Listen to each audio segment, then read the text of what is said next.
안녕하세요. 미국 주식으로 온 대학이 미주은입니다. 오늘도 머나먼 고국 한국에서 그리고 미국이나 캐나다 전 세계 국가에서 미주은과 함께 해주시는 모든 분들께 환영의 말씀을 드립니다. 오늘 방송에서는요, 여러분들이 여러 가지 질문을 댓글을 통해서 해주셨는데 그 댓글에 대한 답을 좀 드리고 시작을 하도록 하겠습니다. 여기 보시면은 셀리나 팡님께서 고마운 댓글을 남겨주셨습니다. 요 며칠간 아파 보여요. 힘들어도 약속 지키느라 고생이 많으셔요. 제가 좀 아파 보였나 본데요. 사실 그 만성 디스크가 있거든요. 그래서 가끔씩 목이 많이 아플 때가 있습니다. 그래서 최근에 이번 주 들어서 좀 디스크가 심해져서 고통스러웠거든요. 그래서 피를 안 내려고 노력을 했는데 방송 중에도 은연중에 잠깐 보였나 봅니다. 본의 아니게 좀 걱정을 시켜드렸는데 어디 아파서 그런 거 아니니까요. 병 걸리고 그런 건 아니니까 걱정 안 하셔도 될 것 같습니다. 한 10년째 디스크 때문에 고생을 하고 있습니다. 이번에는 SS님이 남겨주신 댓글입니다. 오늘은 우량주들이 너무 내려갔네요. 뭔 일인지요? 우량주들의 주가가 내려간 이유는요, 우량주들을 사람들이 많이 팔아서입니다. 좀 당연한 답변인데요. 제 생각에는 기업의 실적은 좋고 주가가 떨어지면 그만큼 좋은 종목은 없다고 생각을 합니다. 여러분들 최근에 오미주 영상 통해서 그 빵 기업을 중심으로 한 대형 테크 기업들의 실적이 너무 좋다는 것을 확인하셨잖아요. 이렇게 실적은 계속해서 좋아지는데 만약에 주가는 오히려 떨어진다. 그러면 굉장히 고마운 일이죠. 이때를 이용해서 우리가 주식의 개수를 하나 둘씩 늘려나가야겠다. 그런 말씀을 드리고요. 자, 조금 더 내려가서요. 다음은 할밋꽃님께서 남겨주신 댓글입니다. 안녕하세요. 영상 잘 보고 있습니다. 감사합니다. 혹시 가능하시다면 주제마다 영상 시작 시간도 같이 올려주시면 정말 유용할 것 같아요. 이 부분은 최근에 할미꽃님 말고도 다른 분들께서도 많이 부탁하신 내용인데요. 제가 정말 변명 같지만 최근에 가장 모자란 게 시간입니다. 물론 이제 이 작업하는데 사실 30분이면 되거든요. 그런데 제가 그 30분이 없어요. 최근에 방송을 좀 늦게 올려드릴 때가 많잖아요. 저는 가급적이면 한국 시간으로 저녁 8시까지는 미주은 방송을 항상 올려드리려고 노력을 하는데 그게 좀 맘대로 잘 안 됩니다. 그래서 저녁 9시가 넘어서 올려드릴 때도 많이 있고요. 이럴 때는 정말 그 5분, 10분이 너무나 아쉽거든요. 그러한 상황에서 지금 미주은 방송을 꾸려나가고 있기 때문에 이렇게 주제마다 영상 시작 시간을 같이 또 올려드리려면 또 30분 정도 아니면 1시간 정도 더 투자를 해야 되는데 이러한 여력이 지금은 좀 없는 것 같다. 이렇게 말씀을 드리고 싶습니다. 다음은 SA님이시고요. 주식보다도 삶의 자세를 더 배우고 싶다는 생각이 자주 들어요. 채널 구독한 지 오래되지 않아 차근차근 영상을 보고 싶은데 영상이 많아 어떤 순서로 보는 게 좋을까요? 재생 목록을 봐도 헷갈려서 문의드립니다. 이러한 질문을 주신 분도 생각보다 굉장히 많았습니다. 그래서 제가 잠깐만 보여드리면요. 미국 주식으로 은퇴하기 그 홈페이지 들어오시면 뭐 이러한 내용들이 있잖아요. 예를 들어서 뭐 업로드한 거, 가장 인기 있는 업로드, 플레이리스트 쭉 나오고요. 그런데 여기 말고요. 요 옆에 보시면 비디오 탭이 있습니다. 여기를 클릭하시면 제가 지금까지 올렸던 200개 이상의 영상들이 쭉 나열이 되는데요. 거기서 이 순서를 여러분들이 조절을 하실 수가 있어요. 오른쪽 끝에 보시면 솔트 바이가 있거든요. 여기 들어가시면 가장 인기 있었던 것부터 아니면은 가장 오래된 영상부터 가장 최근의 영상부터 이렇게 보실 수 있는 탭이 있습니다. 만약에 제가 가장 처음에 올렸던 영상부터 보고 싶으신 분들께서는 올디스트를 선택을 하시면 10개월 전에 제가 미준이라는 채널을 열고 처음으로 올렸던 영상들이 쭉 나오게 됩니다. 이러한 식으로 체크를 하시면 예전 영상을 시청하실 수 있다는 점 말씀드리고 싶고요. 자, 다음은 호뚜기님께서 남겨주신 댓글입니다. 항상 좋은 방송 감사합니다. 주식 방송인데 항상 들으며 힐링합니다. 미주님 요새 테슬라 뉴스가 많은데 한번 테슬라 기업 분석 및 현재 주가 판단, 미래로 잘 나아가고 있는지 분석 가능할까요? 제가 테슬라 예상 주가 영상을 기획하고 있거든요. 며칠 전에 일론 머스크가 이러한 얘기를 했잖아요. 한 2022년까지는 모델 Y가 전 세계적으로 가장 많이 판매되는 자동차 모델이 될 것이다. 그래서 이러한 주장이 현실이 됐을 때 테슬라의 주가가 어떻게 될 수 있는지 분석해보는 영상을 기획하고 있습니다. 조금만 기다려 주시고요. 하나만 더 읽어보고 오늘을 마무리합니다. JSK8227님입니다. 미주님 영상 애독자입니다. 좋은 영상 늘 감사드립니다. 근데 추천해주신 레모네이드와 크리스퍼가 손실이 커서 어떻게 해야 할지 걱정이 많습니다. 크리스퍼 같은 경우는 저도 이제 많이 주가가 떨어져서 손실이 좀 있는데요.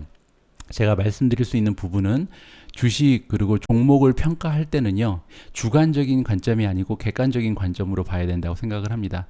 지금 주가가 많이 떨어졌다는 점은 우리를 기준으로 하는 거잖아요. 우리가 산 가격에서 떨어졌다는 얘기잖아요. 그런데 만약에 레모네이드와 크리스퍼를 가지고 있지 않은 분들의 입장에서 보면 지금 주가가 좋은 것인지 나쁜 것인지, 그들은 이 주식을 사고 싶어 할지 아니면 사고 싶어 하지 않을지, 만약에 주가가 많이 떨어진 상태에서 이 종목들의 미래가 밝다면 많은 분들이 사고 싶어하는 매수 종목이 될 거 아니에요. 그렇다면 이미 가지고 있는 우리 입장에서도 절대 팔아서는 안 되겠죠. 이러한 기준을 가지고 한 종목의 매도 매수 결정을 하시면 좀 도움이 될 것 같다. 나를 기준으로 하지 말고 회사를 기준으로 하는 판단을 하셨으면 합니다.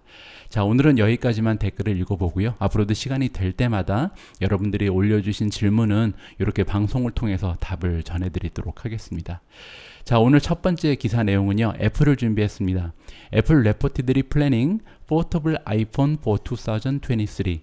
애플이 보도되기를요, 포터블 아이폰, 그러니까 삼성처럼 폴더폰을 만들겠다는 거죠. 2023년까지 만든다고 합니다. 보시면은 첫 번째 해에 한 2천만 개 정도를 생산해서 판매를 할 것이다 라고 나와 있고요. 굉장히 반가운 소식이 있는데요. 삼성 디스플레이랑 협업을 할 것으로 나와 있습니다. 원래 2월 달에 기사를 보시면 LG 디스플레이랑 협업을 할 것으로 보도가 된 적이 있었는데요. 이거는 이제 루머에 불과했고요. 실상 이번에 밝혀진 것은 삼성 디스플레이와 함께 일을 할 것이다. 굉장히 삼성 쪽에는 좋은 뉴스가 되는 것 같습니다. 그리고 이제 한 가지 중요한 얘기가 나오는데요. 폴더블 디바이스가 나중에 이제 스마트폰, 태블릿 그리고 랩탑의 경계를 없애줄 것이다. 그래서 폴더블 디바이스가 굉장히 미래가 밝다는 얘기를 지금 애널리스트가 해주는 것 같습니다. 제 생각에도 말이 되는 것 같아요. 지금 현재 태블릿과 랩탑은 사실 이제 분간이 조금 어려운 시기가 다가오고 있잖아요. 그런데 만약에 여기에 이제 스마트폰이 그 스크린이 좀 커지면은, 폴더블은 그게 가능하잖아요. 스크린만 좀 커질 수 있다면 요 세 가지 기기가 굳이 이렇게 구분하지 않아도 되는 그런 시기가 찾아오지 않을까. 그리고 이제 여기 나와 있는 부분은 만약에 그러한 시대가 올 때면 애플이 디자인에서 가장 뛰어나기 때문에 결국 세계에서 가장 그 인기 있는 폴더블 디바이스를 만들어내게 될 것이다. 이러한 기사의 내용이었습니다. 좋은 내용이었죠. 하지만 이번에는 이제 애플에 대해서 조금 악재가 있어서 여러분들과 공유를 해볼까 합니다. 애플과 에픽의 그 한판 대결이다. 지금 둘 간의 법정 공방이 굉장히 가열화되고 있는데요. 어제가 첫 번째 날이었습니다. 그래서 어떠한 일이 있었는지 한번 같이 읽어보는 게 중요할 것 같습니다. 여기 보시면 이제 에픽이라는 회사가 나오는데요. 여러분들 기억하신지 모르겠습니다. 에픽은 이제 에픽 게임스라는 정식명을 가지고 있는 기업인데, 여러분들 포트나잇이라는 그 게임 아시죠? 이 포트나잇을 만든 기업으로 유명합니다. 그리고 또 이제 유니티 투자를 하시는 분들은 유니티의 가장 그 큰 경쟁사로 유명한 언리얼 엔진이라는 것을 여러분들 알고 계시죠? 이 언리얼 엔진을 만든 회사가 바로 에픽 게임스다. 이렇게 생각하시면 됩니다. 참고로 에픽 게임스는 사실 그래픽 퀄리티에서는 오히려 유니티를 능가하는 것으로 굉장히 유명하죠. 최근에 시장 점유율도 굉장히 빠르게 올라가고 있는 굉장히 성장성이 좋은 그런 게임 플랫폼 기업이다. 이렇게 생각을 하시면 될 것 같습니다. 애플 같은 경우는 사실 어제도 제가 유럽 연합에 관련된 반독점 규정 위반에 관한 기사를 공유했었는데요. 애플의 앱스토어가 공정 경쟁 규정을 위반한다는 예비 판단을 어저께 그 유럽 연합으로부터 받았었잖아요. 그래서 벌금이 부과되면 뭐 전체 매출의 10%까지 낼 수가 있다. 굉장히 좋지 않은 내용이었는데 지금 에픽과 그 애플의 그 법정 공방도 굉장히 중요한 그런 이슈가 됩니다. 지금 보시면은 첫 번째 날이었다. 이게 3주 동안 이번에 법정 공방이 이어질 것으로 나와 있는데요. 만약에 이제 세틀먼트가 그 중간에 되면은 바로 끝나게 되겠지만요. 자, 이 부분은 제 판단에 굉장히 중요한 뉴스이기 때문에 좀 자세한 내용을 살펴보도록 하겠습니다. 지금 애플이 1976년에 창립된 이후에 법정에 많이 섰을 거 아니에요, 그동안. 근데 그 케이스 중에 가장 큰 케이스 중에 하나다. 그리고 이 결과가 굉장히 중요한 역할을 할 것이다 라고 얘기해주고 있습니다. 예, 보시면 벌딕은 그 판결이란 얘기인데요. 이번에 이제 판결에 따라서 디벨로퍼들이 더 이상 애플에서 체크아웃을 하지 않아도 된다. 이 얘기는 뭐냐면요. 지금 현재는 사실 앱스토어에 들어가서 그 앱스토어에 사람들이 이제 체크아웃 그 과정을 통해서 어플리케이션을 다운을 받게 되잖아요. 모든 애플폰 사용자들이. 이러한 기능이 없어질 수도 있다는 거죠. 그리고 더 중요한 것은 지금 30% 정도의 수수료를 애플에 내고 있잖아요. 이 30%의 그 수수료가 없어질 수도 있는 일이기 때문에 굉장히 중요하다는 거죠. 최근에 애플의 실적을 바라보시면요.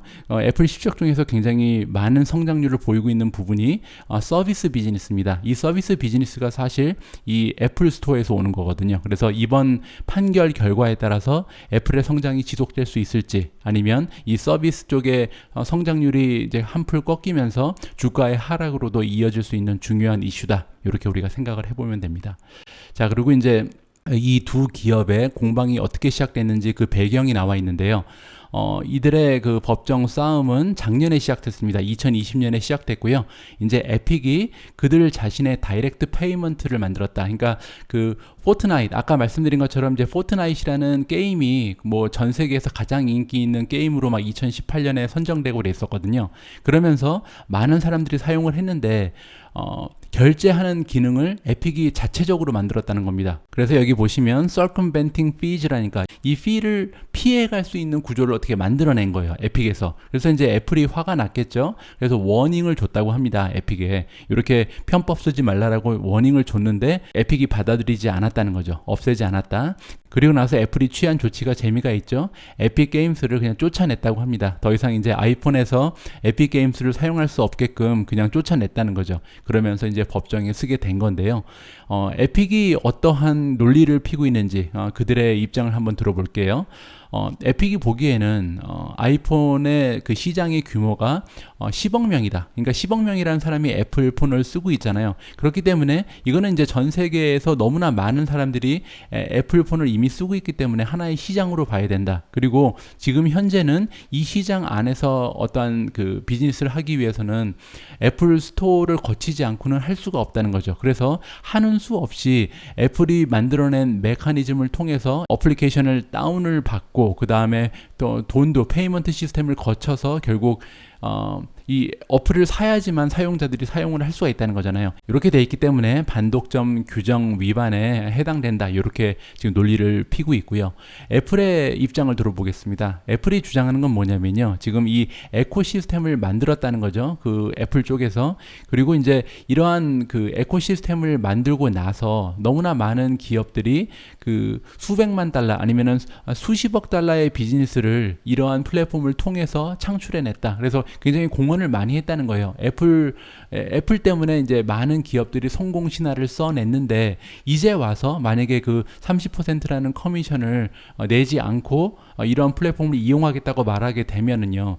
그러면 이제 프리라이드 그냥 공짜로 무임승차하겠다는 거 아니냐. 이렇게 할 수는 없다는 거죠. 왜냐하면 지금까지도 애플이 만약에 이러한 시스템, 에코시스템을 유지하기 위해서는 계속해서 업데이트도 해야 되고요. 그리고 새로운 그 피처도 계속해서 만들어내야 되고 그 다음에 웹상의 시큐리티 쪽도 계속 책임을 져야 되잖아요. 여러 가지 비용적인 부분도 많이 있기 때문에 에픽처럼 돈을 내지 않고 무임승차하겠다는 것은 말이 안 된다. 이렇게 두 축의 주장이 팽팽히 맞서고 있는 상황입니다. 여러분들 에픽 그리고 애플의 주장을 들어보셨는데 어떤 쪽의 의견에 조금 더 공감이 가시는지 뭐 댓글을 통해서 남겨주셔도 재미있을 것 같습니다. 저의 개인적인 의견을 말씀드리면요, 저는 애플에 손을 들어주고 싶습니다. 왜냐하면 이 플랫폼을 가지고 있는 거잖아요. 사실 이 플랫폼이 그 WWW처럼 전 세계인한테 무료로 그냥 공개된 오픈 소스가 아니고 애플이 만들어낸 그들 자신의 플랫폼이기 때문에 사실 거기에 어떠한 수수료를 내지 않고 무료로 쓰고 있다는 것은 조금 억지가 아닌가, 그렇게 개인적으로 한번 판단을 해봅니다. 자, 다음은 니오에 관한 뉴스를 전해드립니다. Neo deliveries rise 125% from last year, down 2% from the March tally. 니오가 이번에 이제 4월 달에 몇 대를 팔았는지 자동차 판매 대수를 발표를 했는데요. 작년 4월에 비하면 125%가 올라갔다. 하지만 3월 달에 비해서는 그 총 판매 대수가 2%가 오히려 감소를 했다고 합니다. 그렇게 좋은 뉴스는 아니죠, 사실. 지금 7,102대를 팔았다고 하네요. 한 달에 7,000대를 넘게 팔았다는 것은 굉장히 성공적이라고 볼 수는 있죠. 그리고 이제 그 수치는 125%나 전년도에 비해서 올라갔다. 그런데 3월보다는 떨어졌다는 거죠. 자, 반면에 니오의 경쟁 기업이죠. 엑스팽이라든지 리오토가 있는데 이 두 기업은 어떠한 실적을 4월 달에 보여줬는지 살펴보도록 하겠습니다. 자, 니오가 굉장히 좋은 수치를 4월 달에 발표한 이후에 엑스팽 그리고 리오토도 좋은 숫자를 계속해서 이어나갔다라고 기사가 포문을 열고 있습니다.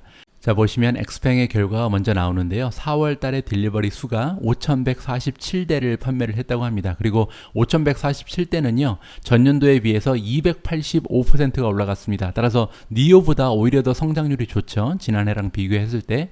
그리고 이제 5,147대는 3월 달 실적보다도 좋은 거네요. 보시면 3월 달에 5,102대를 팔았거든요. 그러니까 그거보다도 오히려 조금 더 올라가는 좋은 모습을 보였다.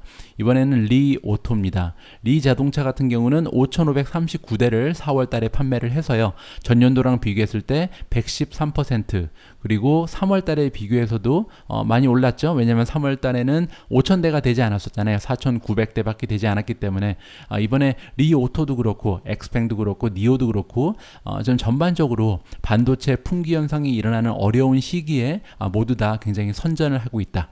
따라서 전기차의 미래가 아직도 굉장히 밝아 보인다, 그렇게 생각을 해볼 수가 있습니다. 자, 전기차에 대해서 이야기하는 김에요, 한 가지 기업을 더 소개해 드릴까 합니다. 이번에는 어라이벌이라는 기업에 대한 뉴스입니다. 이 어라이벌이라는 기업은요, 한국 투자자분들이 많이 알고 계신 익숙하신 이름이죠. 왜냐하면 현대 자동차 그룹이 투자를 해서 화제가 된 적이 있잖아요. 3월 25일에 합병을 했습니다. 스펙 주식하고 합병을 해서 지금 나스닥에 상장한 지 한 달이 갓 넘은 굉장히 베이비 기업이고요.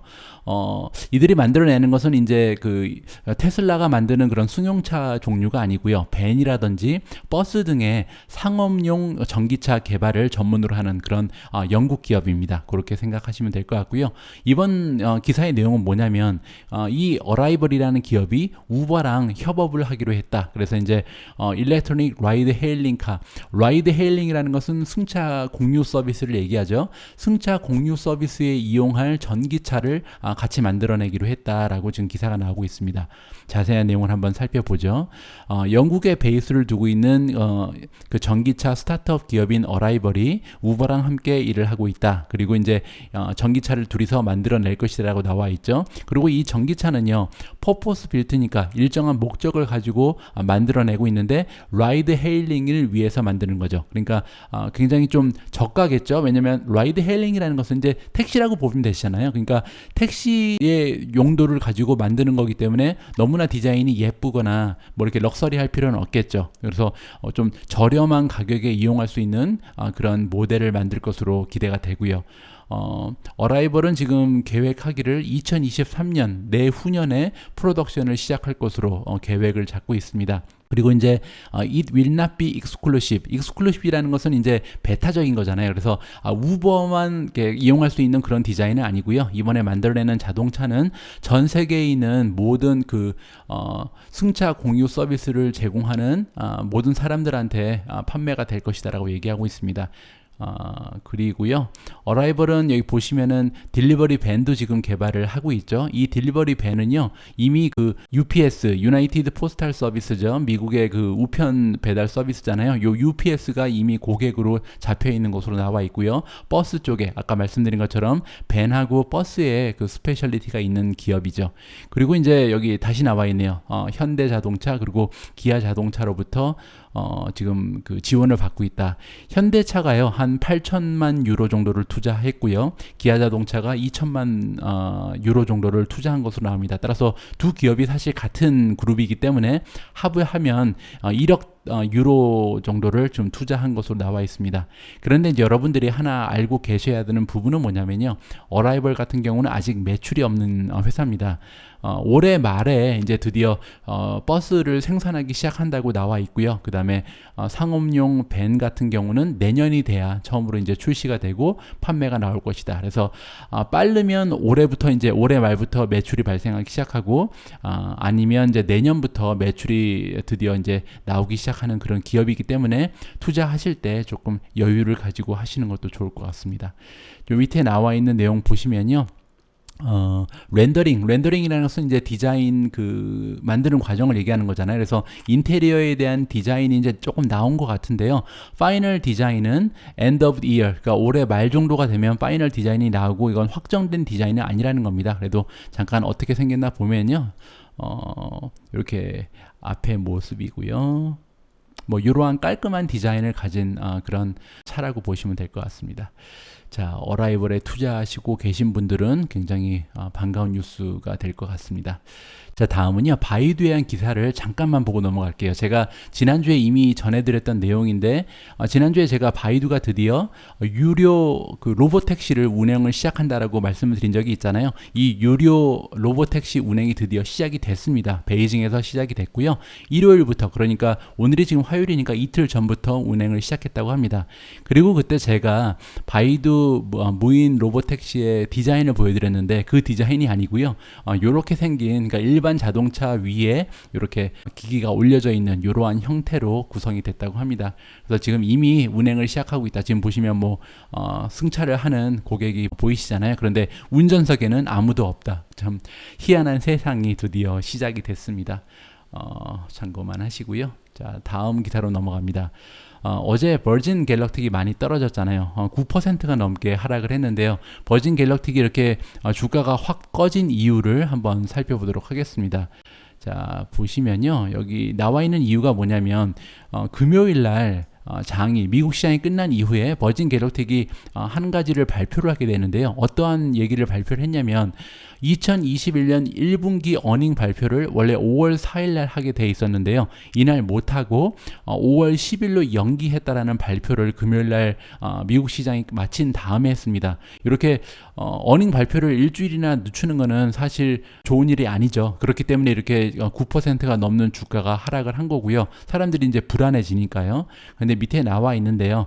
그렇게 많이 불안해할 일은 아닌 것 같습니다. 여기 나와 있는 내용은 뭐냐면요. 그 재무제표 있죠. 이 재무제표에 조금 이제 수정할 사항이 있다고 얘기를 합니다. 그 수정 사항은 뭐냐면 워런트 쪽에 관련된 것 같고요. 워런트라는 건 뭐냐면은 주식을 사거나 팔거나 할 수 있는 그 권리를 얘기하거든요. 이 권리가 스펙 주식과 같이 이제 합병을 할 때 워런트를 가지고 있던 투자자들이 많이 있는데 이 부분에 대해서 비용 산정을 하는 과정에 약간의 이제 미스가 있었다. 그렇기 때문에 요거를 이제 수정하는데 올해는 걸리지 않고요. 일주일 만에 수정을 해서 다시 발표를 할 수 있을 것으로 나와 있습니다. 그래서 많은 걱정을 하지는 않아도 된다. 그리고 지금 버진 갤럭틱에 투자하고 계신 분들 입장에서는 가장 중요한 것은 사실 이 부분이죠. 지금 버진 갤럭틱이 이번 달에 새로운 테스트 플라이트를 하게 돼 있거든요. 스페이스쉽 2를 가지고 이번 달에 한 번 더 이제 시범 비행을 하게끔 스케줄이 잡혀 있는데 이 시범 비행을 성공적으로 할 수 있으면 또 주가가 점프를 하겠죠. 만약에 이번 시범 운행이 또 취소되거나 아니면 실패를 하게 되면 그 주가는 또 나락으로 떨어지지 않을까, 그렇게 한번 생각을 해봅니다. 부디 좋은 결과가 있어서 우주여행 시대가 하루빨리 시작이 됐으면 하는 바람이고요. 자, 다음 뉴스는 잭도시의 모습이 나오네요. 자, 스퀘어에 관한 기사인데요. 굉장히 재미있고 또 놀라운 기사가 하나 나와 있습니다. 보시면은 이제 스퀘어가 타이달이라는 기업을 인수를 했다는 내용인데요. 가격이 이제 350밀리언인데 한 80% 정도를 소유하게 된다라고 합니다. 그 지난주 금요일 날 이제 이 딜이 완료가 됐다는 거죠. 그러니까 완전히 이제 성사가 된 거고요.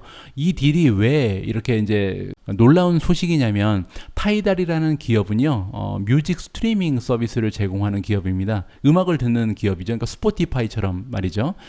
그래서 근데 이제 이 기업이 잘 되질 않았어요. 왜냐하면 서브스크라이버 넘버가, 그러니까 구독자 넘버가 굉장히 작았다는 거죠. 100만 명에서 한 500만 명 정도로 추산이 되는데요. 이 수치는 스포티파이에 비하면 너무나 세 발의 피에 불과하다는 거죠. 스포티파이 같은 경우는 지금 3억 5천만 명이 넘는 그런 구독자를 가지고 있다. 매달 지금 액티브한 유저 넘버만 말이죠. 그러니까 대단한 차이점이잖아요. 그렇게 해서 상당히 어려움에 처해 있던 그런 기업인데 타이달은 이 기업을 지금 스퀘어가 인수를 했습니다. 그런데 여러분들 아시는 것처럼 스퀘어라는 기업은 핀테크 기업이잖아요. 이렇게 핀테크 기업이 왜 뮤직 스트리밍 기업을 인수를 했을까? 조금 의아한 부분이 있잖아요. 그래서 이제 잭도 씨의 말을 잠깐 들어보면요.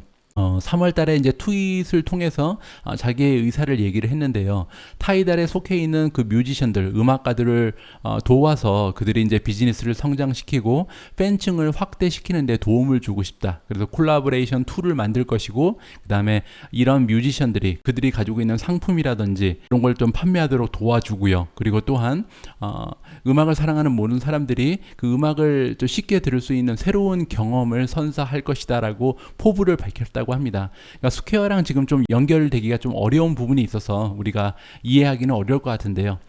잭도 씨의 머릿속에는 굉장히 커다란 혁신적인 그림을 그리고 있지 않나 그렇게 한번 생각을 해봅니다. 향후에 또 관련 뉴스가 있으면 다시 업데이트를 해드리겠습니다. 자, 오늘 제가 준비한 마지막 기사는요, 알파벳, 구글에 대한 기사가 나와서 여러분들과 공유할까 합니다. 자, 알파벳이 디스크리미네이팅을 한다, 전 차별을 한다라는 내용이잖아요. 뭐와 뭐를 차별하냐면요, 보시는 것처럼 알파벳은 티커가 두 개가 있잖아요. 그래서 쉐어의 종류가 두 개가 있는 기업인데, 하나는 GOOG가 있고요, 또 하나는 GOOGL이 있습니다. 여기서 GOOG라는 것은 우리가 보통 클래스 C라고 얘기를 하고요, GOOGL은 클래스 A라고 얘기하죠. 과연 이 두 개의 주식을 어떻게 차별을 하게 됐는지 한번 살펴봐야 될 것 같습니다. 여기 보시면 바이백이 있었습니다. 그러니까 지난 어닝 발표를 하면서 알파벳이 바이백을 하겠다, 자사주 매입을 하겠다라고 발표를 했는데 하필이면 이 바이백을 C쉐어만 한다는 거죠. 그러니까 GOOG만 사들이고 GOOGL은 사들이지 않겠다라고 발표를 하면서 일부 그 주주들의 이제 항의를 받게 된 것 같습니다. 자, 자세한 내용을 한번 살펴볼게요.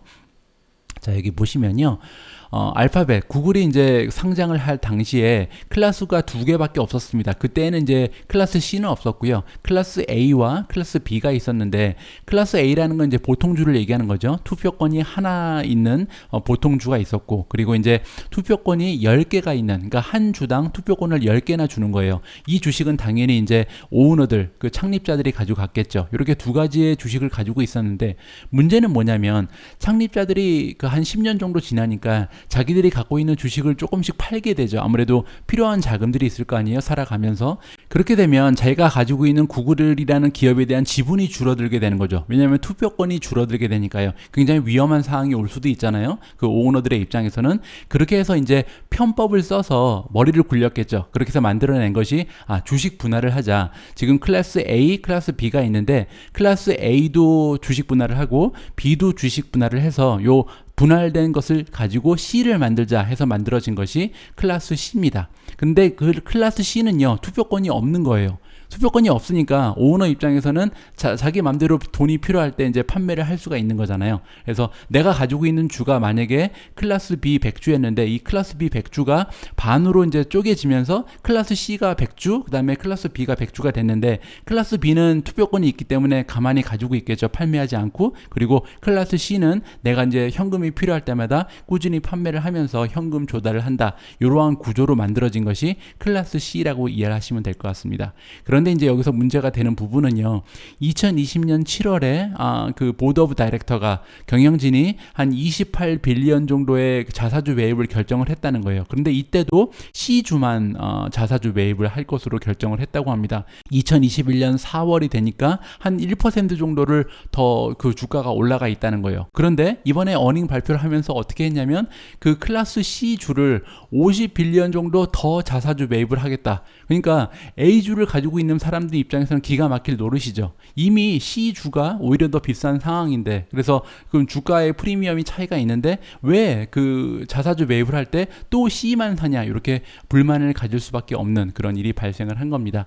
자, 그래서 여기 보시면 왜 이렇게 C주만 사는가, GOOGL은 사지 않고 왜 그 경영진이 GOOG만 사는가, 그 이유를 두 가지로 설명해 주고 있습니다. 먼저 말씀드릴 수 있는 부분은 인플로이들이 이제 컴펜세이션을 받거든요. 그러니까 보상으로 셀러리 외, 그러니까 임금 외에 보통 이제 주식으로도 혜택을 주잖아요. 근데 주식을 줄 때 C주를 주게 됩니다. 근데 만약에 C주를 이렇게 주게 될 때 희석하는 효과가 나타나게 되잖아요. 왜냐하면 추가적으로 주식의 개수가 늘게 되니까. 그래서 만약에 자사주 매입을 하지 않게 되면 주식이 떨어질 수밖에 없게 되는 거죠. 그러한 문제점이 하나 있고요. 또 하나는 뭐냐면 지금 창립자들이 갖고 있는 주식이 B랑 C잖아요. 따라서 이 사람들 입장에서는 C주의 자산 가치를 높여야 그 파운더들이 갖고 있는 주식의 가치가 높아지기 때문에 어쩔 수 없이 이 자기가 갖고 있는 주식의 자사주 매입을 계속해서 하는 것으로 이렇게 지금 설명이 됩니다.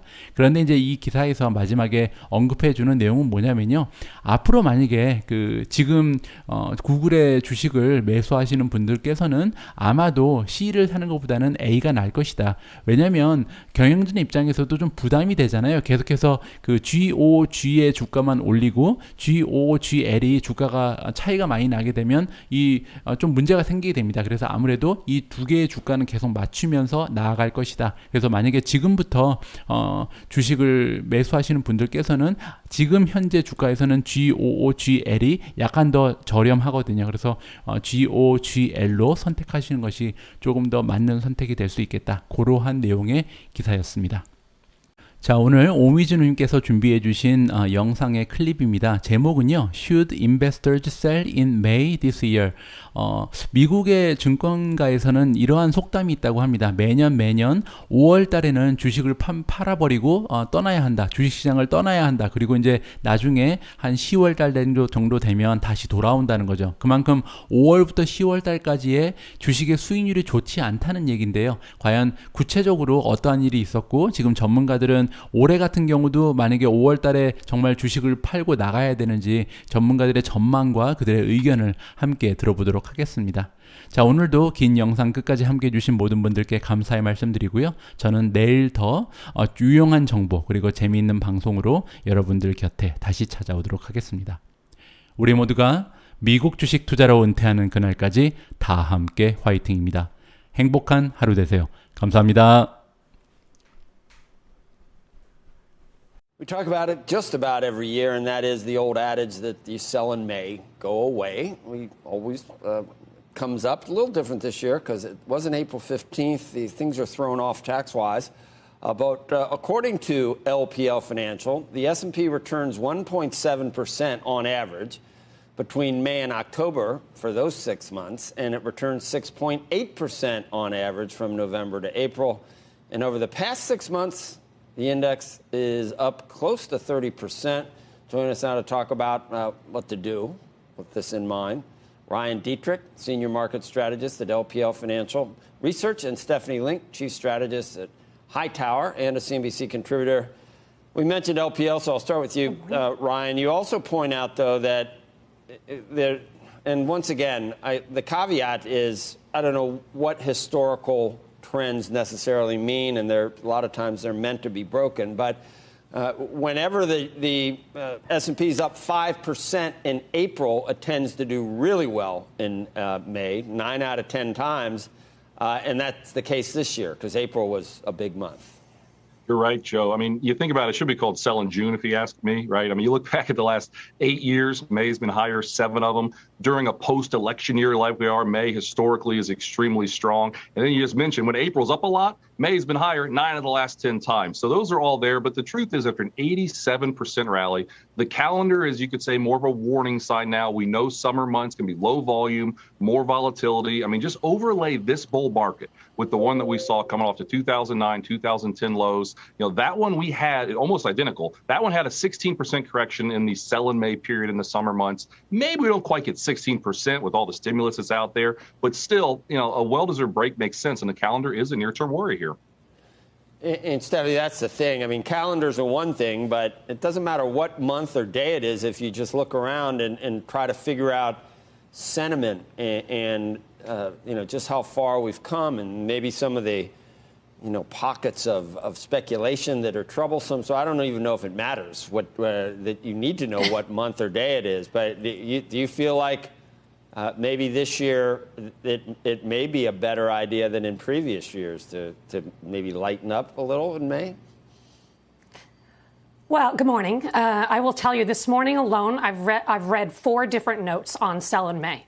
So people, it's on the topic, obviously, and the top of mind on investors. Look, seasonally, it is always a sluggish period, May, June, July, summertime. I feel it in my own portfolio. The first and fourth quarters are always really strong, and then in the middle part of the year, it's always a little bit more challenging. But look, Joe, it's really tough to market time. And at the same time, we have record liquidity. M2 is up 26%. We all know that story. And so I think any kind of pause or dip gets bought, especially when you think about the fundamentals, right? I mean, the economy is absolutely booming, 6.4% GDP growth. We're probably going to double that in the second quarter. Personal consumption at 10.7%. Personal income, I've never seen a number like this before in my life, up 21.2%. So there's so much pent-up demand on the consumer side. Manufacturing is absolutely humming. And then earnings. Oh, by the way, earnings are up 51% year over year. I get it. Very easy comparisons. But earnings are coming through. And so when I think about fundamentals and I think about the seasonality, I think, OK, well, if we do get a pause, let's make a shopping list. And I have a whole bunch of names I would be buying into that weakness. Yep. Sounds like a buying. The dip will continue. And Ryan, I think Stephanie just made a pretty interesting point that I've seen bandied about, and that is, in our most despondent days at the height of the pandemic and when the market was showing a lot of weakness and we were most concerned, and then it came back with a vengeance, and we kind of said, well, all the reopening good news is now already reflected. How are we possibly going to live up to this? And it has. And that was understated what the actual pent-up demand was going to be. And we're seeing it now. So it hadn't paid everything forward. There was a lot more to go 3, 4, 5 months after the lows that we saw. And here we are. So I don't know. Does it last forever, though, Ryan? And I can't imagine that some of the stuff we're hearing out of Washington doesn't become a headwind at some point. Are you worried about any of these things, or you just don't think they're going to pass? No, there's always worries, and we don't think it'll last forever. I mean, I agree with everything Stephanie just said. But when you look historically, when you have ISM manufacturing up over 60, the 3 and 6 month returns on the S&P are actually negative, right? The truth is, everyone knows we've opened up. Everyone knows how good things are. The inner contrarian in me wonders, could it finally be time, at least for a consolidation here? Maybe even, after an 87% rally, heaven forbid, a 10% correction, which, like Stephanie said, we'd be actively looking to buy it. We're kind of a 50-50 here, growth value. Last year, we liked growth a lot. We've evened up. We think there's opportunity on both sides, and get those shopping lists ready, because it'll be a buying opportunity in our view at LPL Research. Shepard Smith here. Thanks for watching CNBC on YouTube.